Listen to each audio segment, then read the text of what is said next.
আমাদের ভালো লাগাতে সকলকে অনেক অনেক অনেক স্বাগত জানিয়ে আমার আজকের গল্প আরম্ভ করছি।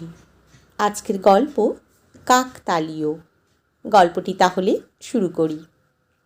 তোমার মাকে গ্রামের বাড়িতে রেখে এসো প্রতীক, এসব ঝামেলা আমার ভালো লাগে না। আবার কি হলো মলি? কি আবার হবে? রোজ যা হয়। খাবারটুকুও নিজে খেতে পারেন না তোমার মা, হাত কেঁপে কেঁপে এদিক ওদিক ছড়িয়ে ছিটিয়ে ফেলেন। জল খেতে গিয়ে গ্লাস হাত থেকে ফেলে দেন। সারা ঘর এঁটোতে জলে একাকার হয়ে যায়। বাবুকে সামলাবো নাকি ঘরের নোংরা পরিষ্কার করব? তুমি ওনাকে গ্রামের বাড়িতে রেখে এসো, ওখানে যা পারে করুন। মলি, মাকে এখানে আমি এনেছি চিকিৎসার জন্য। মায়ের চিকিৎসা চলছে, মায়ের বয়স হয়েছে, তার উপর একটা স্ট্রোক হবার পর থেকেই মায়ের হাত দুটো কাঁপে। এখানে ডাক্তার দেখছেন। তুমি যে অভিযোগ করলে, তার জন্য ছেলে হয়ে আমি মাকে বিনা চিকিৎসায় গ্রামের বাড়িতে রেখে আসতে পারি না। তোমার উচিত মাকে খাবার সময় সাহায্য করা। গ্রামের বাড়িতে রেখে আসাটা সমস্যার সমাধান নয়। যে মা আমাকে পৃথিবীর আলো দেখিয়েছে, যে মায়ের আঁচলের ছায়াতলে বড় হয়েছি, যে মায়ের আশীর্বাদ মাথায় নিয়ে চাকরি করছি, যে মায়ের আশিসে তোমাকে ও বাবুকে পেয়েছি, সেই মাকে বিনা চিকিৎসায় আমি মরতে দিতে পারবো না। আমাকে ক্ষমা করো মলি।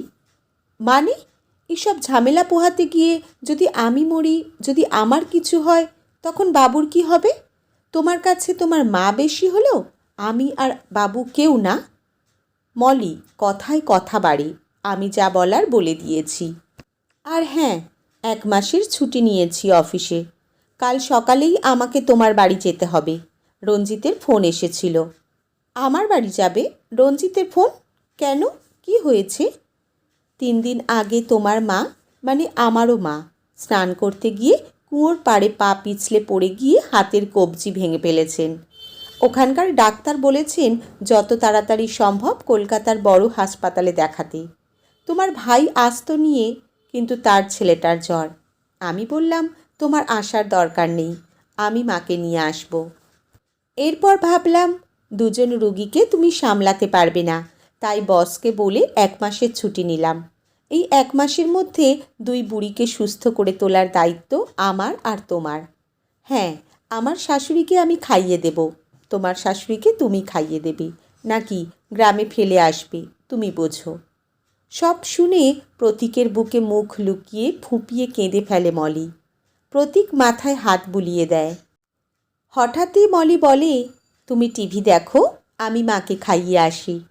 প্রতীকের মুখে ফোটে তৃপ্তির হাসি। আজকের গল্প এখানেই সমাপ্ত। কলমে অমল ভট্টাচার্য, পাঠে জয়তী। ধন্যবাদ।